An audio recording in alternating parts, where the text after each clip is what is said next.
TWR Монгол байгууллагын найдвар доторх эмэгтэйчүүд хөтөлбөр танд хүрч байна. Бид бол Бурхны сайн мэдээ болон Есүс Христийн найдварыг түгээж буй найдвар доторх эмэгтэйчүүд.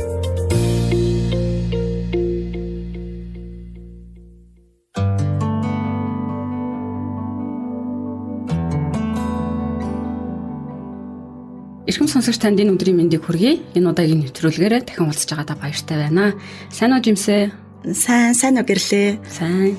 Өнөөдрийн бидний ярилцах сэдэв чи юу вэ? Өнгөрсөн нэвтрүүлгээрээ бид сонсогч та бүхэнтэй энхий эхчийнхаа амьдралын түүхээс хуваалцсан байгаа. Хайртай ханаа алдаад бэлэвсэрч үлдсэн тэр эмэгтэй амьдралдаа гарсан өөрчлөлтүүдийг хэрхэн даван тулсан тухай бидэнд хуваалцсан байгаа тий.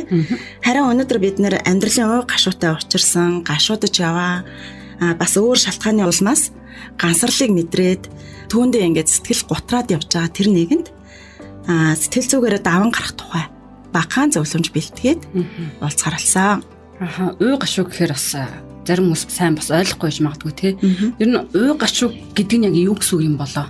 Хүмүүс янз бүрийн зүйлсээс болж нөгөө гашуудж байгаа харагдтыг. Харин тий. Энэ бол хайртай хүнээ алдах, хайртай амтнаа алдах, бас амьдралдаа ямар нэгэн үн цэнээ алдсны дараа бид нар сэтгэл хөдлөлтөө үнийг маш ихээр мэдэрдэг байгаа.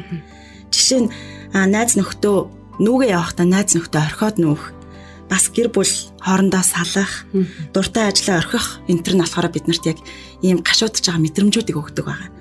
Тэгээ сүүлийн үед бас бид нар нөгөө хүнд өвчний тухай сонсохоор бидний сэтгэл зүрх маш их өвддөг тий. Энэ ч гэсэн бид нар сэтгэл зүрхэндээ гашуудж байгаа мэдрэмжүүдийг бас өгдөг болсон. Харин өнөөдөр бид хайртай дотны хүнээ алдсан яг энэ үедээ яг энэ уу гашуу хэрхэн даван тулах талаар хамтдаа ярилцахаар бэлдсэн байгаа.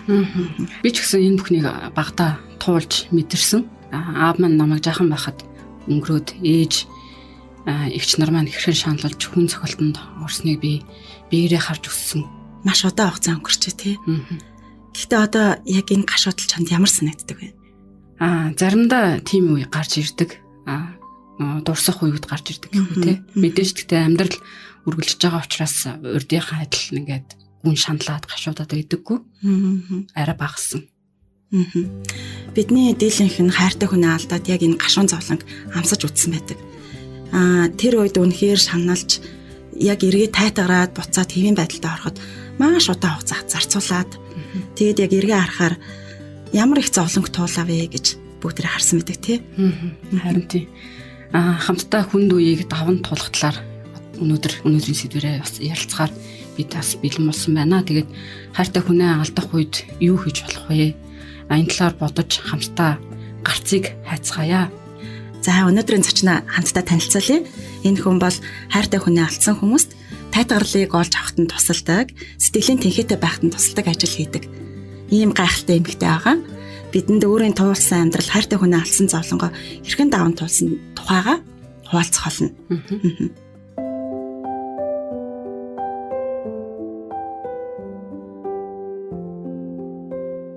За сайн бацгаана уу? Сайн уу Жимсээ? Сайн уу гэрлээ? Сайн уу? Өдрийн мэнд хүргэе. Өдрийн мэнд. За сонсогч нартай бас өдрийн мэнд хүргэе.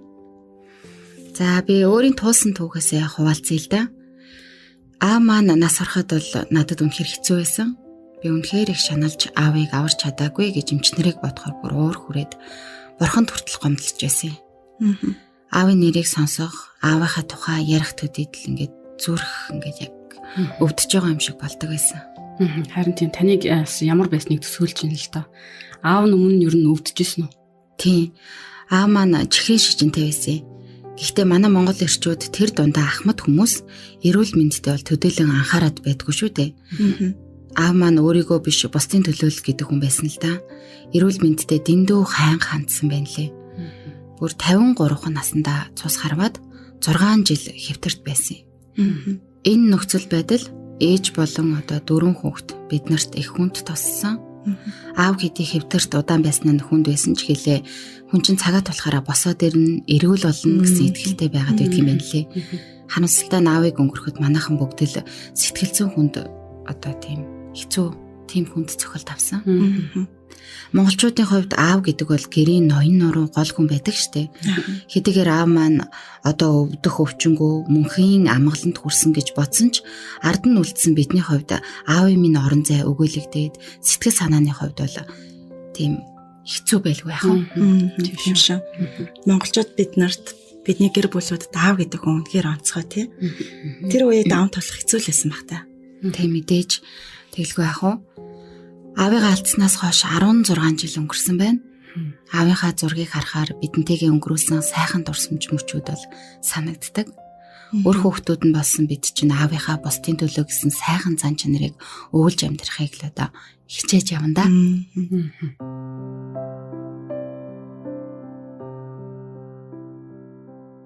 За би яг одоо энэ нэвтрүүлгийг сонсож байгаа сонсогч танаас нэг асуулт асууя.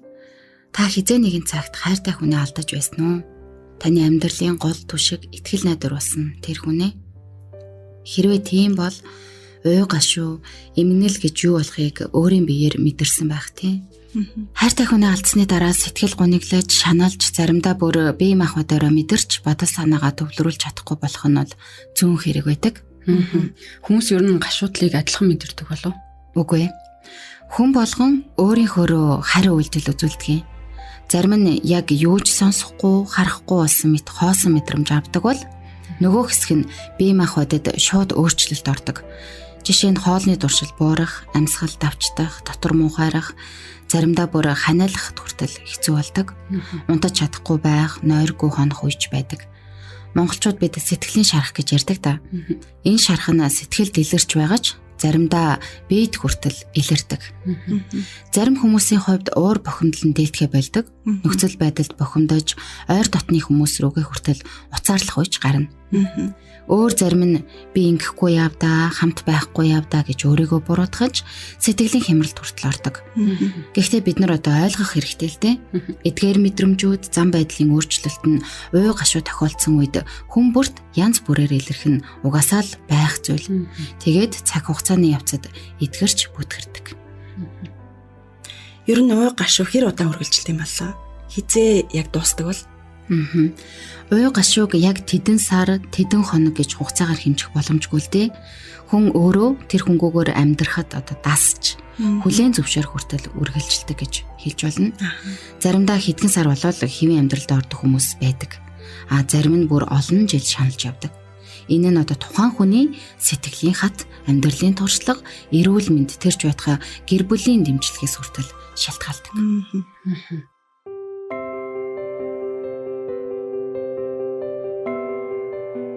Өнөөдрийн нэвтрүүлгээр бид хайртай нэгнээ алдсны дараах уй гашууг хэрхэн даван туулах талаар ярилцаж байна. Марла, ер нь энэ үед ер нь юу болд юм болоо? За энд одоо хид юм хэлмээр байна л да. Нэгдүгээрт юуны түрүүнд бид хайртай хүнээ эргэж ирэхгүй гэдгийг одоо хүлээн зөвшөөрөх хэрэгтэй. Тэрний тухай дурсамж, эерэг үйл явдлуудыг ярьж хуваалцж байх нь бол зүйтэй. Тухайн хүний зовлон шаналл, нас барсан шалтгааны талаар биш, харин сайн сайхан зан чанар, тийм үйлсийг санаж ярилцсанаар та сэтгэлдээ илүү тайван болно. За хоёрдугаарт уй гашуу шаналлаа хүлээн зөвшөөрөх нь бол чухал. Бид эр хүн ойлгох ёсгүй, эсвэл одоо сэтгэлээ байр гэх мэт үгс хэлдэг. Гэхдээ үнэндээ энэ бол буруу ойлголт. Ойлгох, дотроо байгаа бүхнийг ээл гаргах нь сэтгэлээ эдгэх одоо нэг төрлийн арга байдаг. Бид уй гашууг дотроо хадгалах юм бол сэтгэлийн өвчин болно гэж ярьдаг.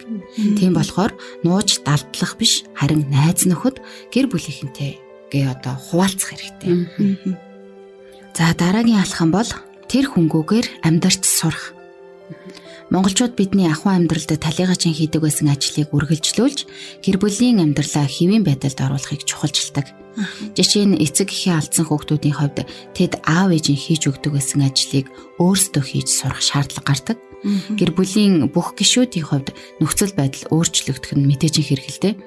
Гэхдээ өдөр тутмын хамтдаа хийдэг байсан жижиг зүйлсээс эхлээд одоо тэр хөнгөөгөр хийгээд үзэх хэрэгтэй. Эхэндээ бол мэдээж маш хэцүү байна. Гэхдээ даван туулж чадна. За эцэст нь хийх дуртай зүйл рүүгээ анхаарах хэрэгтэй. Хүмүүстэй уулзах, өөр шин зүйл хийх, эсвэл хамгийн дуртай зүйлээ хийх гэх мэтчлэн тий. За шин зүйлсээ суралцах, эсвэл дотны хүмүүсийн дэргэд байж тэднээсээ урам зориг авах хэрэгтэй. Гашуудал дунд байсан ч бие биенээ түшиж дэмжиж чадах юм бол хэцүү цагийг даван туулахад илүү хялбар байх болно. Эцэг эхээ алдсан хүн тэдний хийдэг байсан зарим зүйлийг өөрөө бие дааж хийх болно. Хань ижлээ алдсан хүн ч гэсэн ялгаагүй л дээ. Бага жаахан ирж хүчээ тэр зүйлийг хийхэд зориулж амьдралын төлөө бодол санаагаа чиглүүлэх нь их тустай байдгийн. Талигаач чинь чамайг ийм л байгаасаа гэж хүсэжсэн байж таараа шүү дээ. Тэгэхээр ингэж бодох юм бол амьдралыг илүү өөдрөг харахтай нь тос нэмэртэй. Тийм байна тий. За бүгдээр эргээд нэг санацгаая. Нэгдүгээр болохоор хайртай хүнээ үгүй болсон гэдгийг одоо байхгүй болсон гэдгийг хүлээмж шүүрэх. Хоёрдугаар болохоор уй гашуу, шаналл, уйтар гунига ил гаргаж бас хүлээмж шүүрэх. Гуравдугаар болохоор тэр хүн байхгүйгээр те шинэ амьдралаар амьдрах юм аягтаа тасах. Дөрөвдүгээр болохоор дуртай зүйлээ хийж шинэ хүмүүстэй танилцаж амьдралдаа өнгө нэмэх. Яг зөв.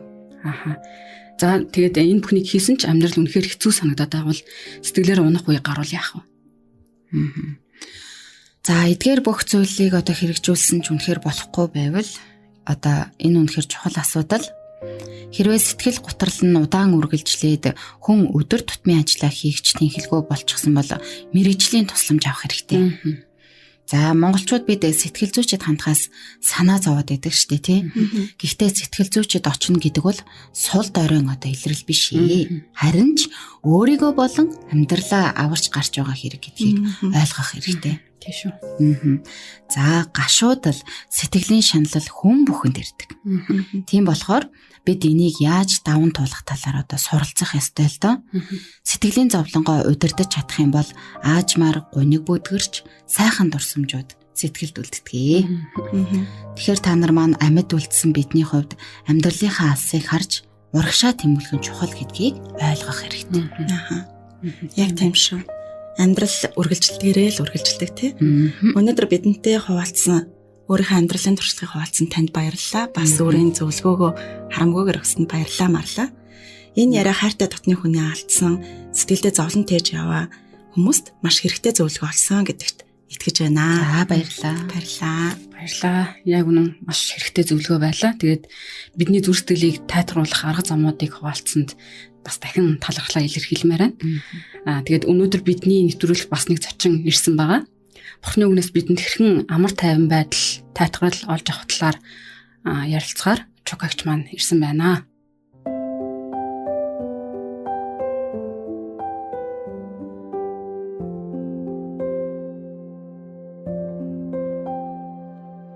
Нэвтрүүлэг маань үргэлжилж байна. Та яг одоо найдвар доторх эмэгтэйчүүд хөтөлбөрийг сонсож байна. Өнөөдөр бид уй гашуу хариуцлыг хэрхэн даван туулах тухай ярилцаж байна. За сайн байцгаана уу? Сайн байна уу? Саяхан маань миний найзад гинти уй гашуу тохиолдсон. Тэгээ одоо тэр маань уй гашууд холон мэдрэмжүүдийг туулаад явж байна. Уй гашууг даван туулахад бурхны оролцоо ямар чухал юм бэ гэдгийг тэгээ хажуугаас нь хараад явж байна да. Зарим хүн өөрийн сэтгэлийн тэнхээгээр даваад гарахад зарим нь харин бусдын хайр халамжаар бас тэнхэрдэг шүү дээ тийм. Зарим нь магадгүй бүр хүчээр мартах гэж бас оролдох хичээдэг бас хүн байдаг шүү дээ. Тэгэхээр түрүүн Марлаа маань бас ярьсан. Уй гашуугийн өвөл явцын талаар бас түрүүн бас ярьлаа шүү дээ. За монголчуудын нэгэн дуун дээр байдаг шүү дээ. Төрхөн үнэн, өгөхөн үнэн гэж. Тэгэхээр бүх хүнд бүх цаг үеийн туршид ямар нэгэн хэмжээгээр хүн уй гашууг амсаад явж байгаа гэдгийг эндээс бас харж болно. Би өнөөдөр уй гашууга бурхан дотор даван туулж байгаа нэгэн аавын түүхийг та бүхэнтэй хуваалцъя. За энэ бол бидний сайн мэдэх Давид хааны түүх. Тэгээ Давид хаан хүүтэй болдог. Тэгээ хүүн төрөхдөө ямар ч найдваргүй өвчтөй байсан. Хүүгээ харсан аав хүүгийнхээ эдгэрлийн төлөө бурханд хандан мацаг барин 7 хоногийн турш залбирсан. Хүүгийнхээ төлөө мацаг барин залбирч байгаа хааныгаа зөвлөхүүд нь хөндлөнгөөс нь харан байхдаа маш их санаа зовсон. Тэгээ тийм ч учраас ямар нэгэн байдлаар одоо хоол идүүлэх тийм ээ арай жоохон тордох гэж халамжлах гэж оролдсон боловч тэд ерөөсөө чадаагүй. Тэгэхээр яг уй гашуу болох үед тухайн хүнээс гадна нэргэн тойронд байдаг хүмүүст ямар хэцүү байдгийг бас эндээс бид харж болно шүү дээ. яаж туслахаа мэдэхгүй, яахаа мэдэхгүй хүнд байдалд магадгүй тэр зөвлөхөд бол орсон байх л та. Харин хүү 7 хоногийн дараа нас бардаг. Зөвлөхүүдийн хувьд бол энэ маш хэцүү зүйл байсан.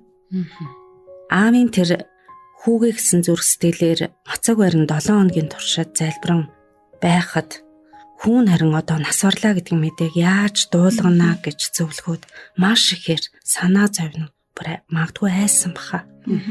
Тэгээд тэр үедээ нөгөө зөвлөхүүд маань хоорондоо ярилцсан баг.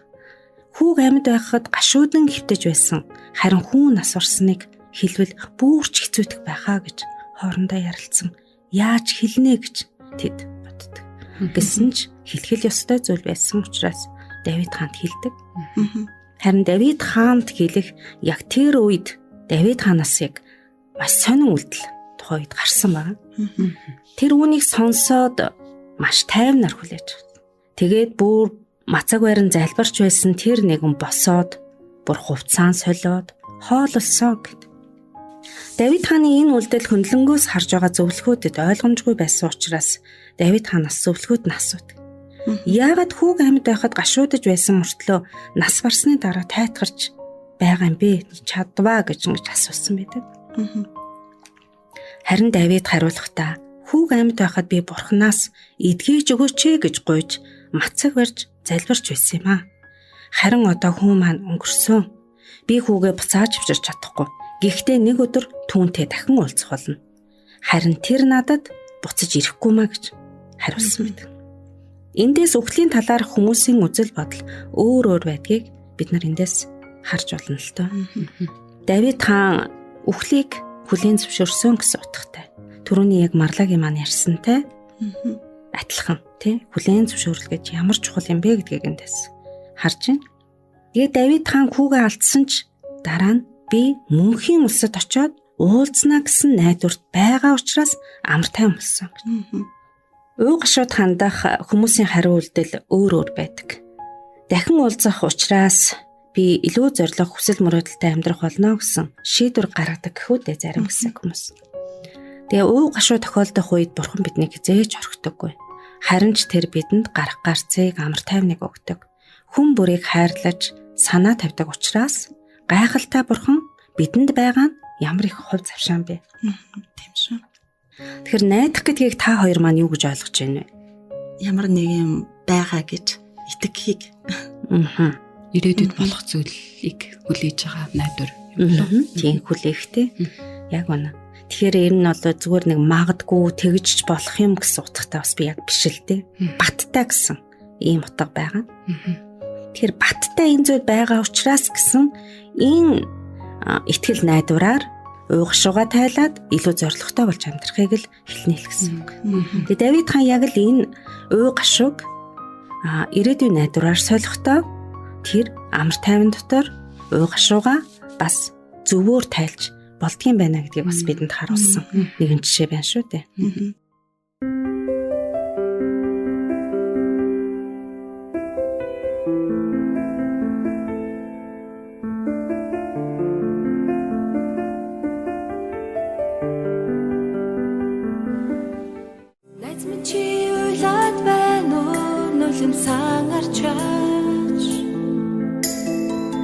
Амьдрал чамд хэцүү байж болно битгий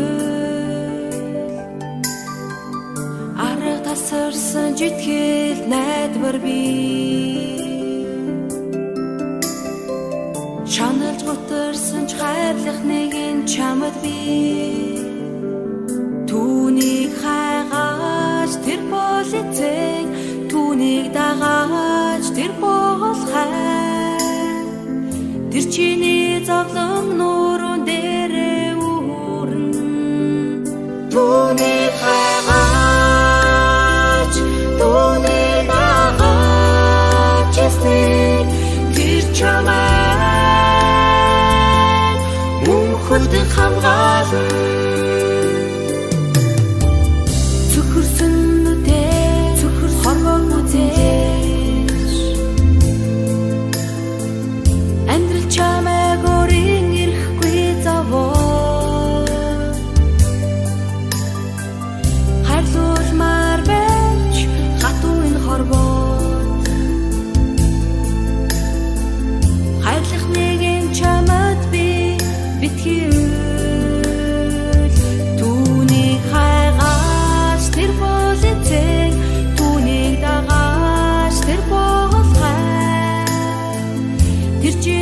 зовлон нуурын дээрээ үүрэн түүний хайгаач түүний дагаач эсний тэр чамайг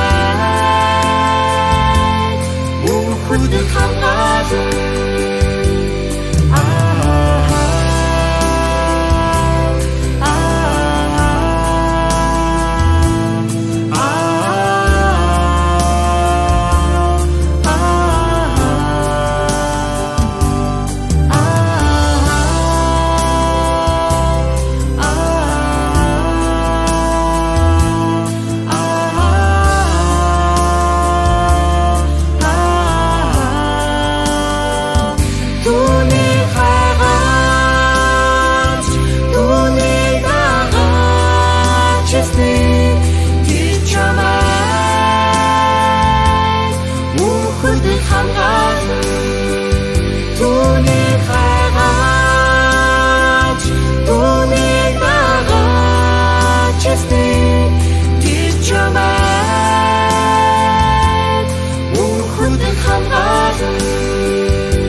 Та яг одоо найдвар доторх эмэгтэйчүүд хөтөлбөрийг сонсож байна. Өнөөдөр бид Бурхны найдвартай байдлын тухай ярилцаж, Чука агч маань бидэнд дотны хүний алдсан уй гашууг хэрхэн даван туулах тухай хуваалцаж байна.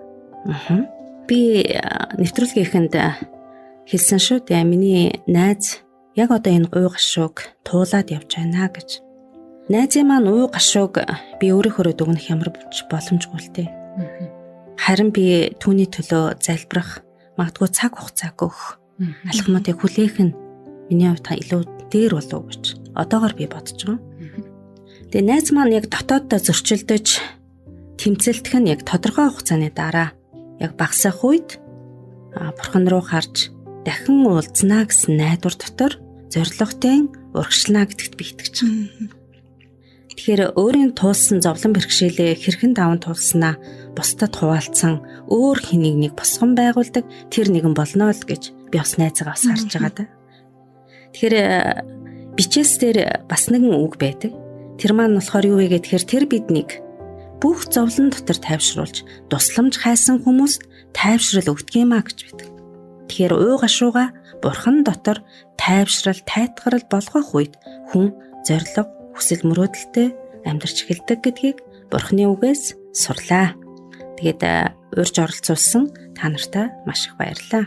Баярлалаа. Тэгээ бүгдээрээ сонсогч та хэрвээ хүсвэл надтай хамтаас залбираасай гэж хүсэж байна.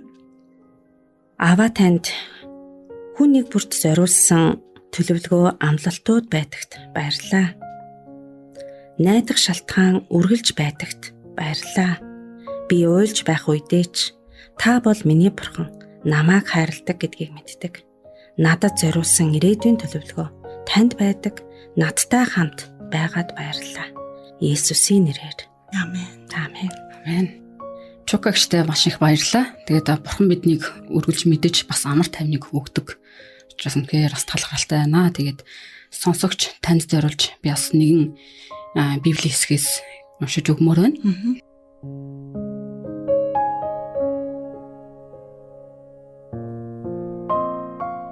За, Тэнгэрийн доорх бүхэл зүйлд тогтоогдсон цаг, бүхэл зүйлд хугацаа бий.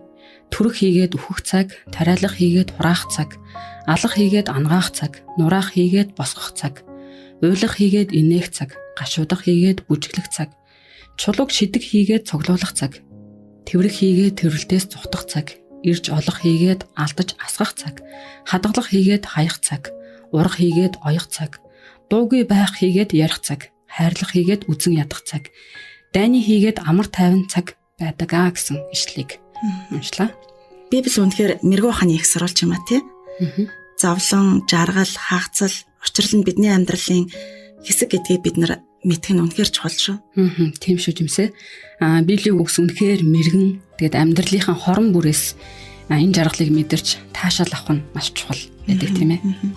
За өнөөдрийн найдвар доторх эмэгтэйчүүд хөтөлбөр энэ хүрээд дуусч байна. Сонсогч та бидэнтэй ярилцаж сэтгэл зүрхээ уудлахыг хүсвэл бидэнтэй нэвтрүүлгийн төгсгөлд гарах дугаараар бидэнтэй холбогдоорой. Эх 7 хоногт бүгдээрээ хамтдаа уулзцгаая. Баяртай. За түр баяртай.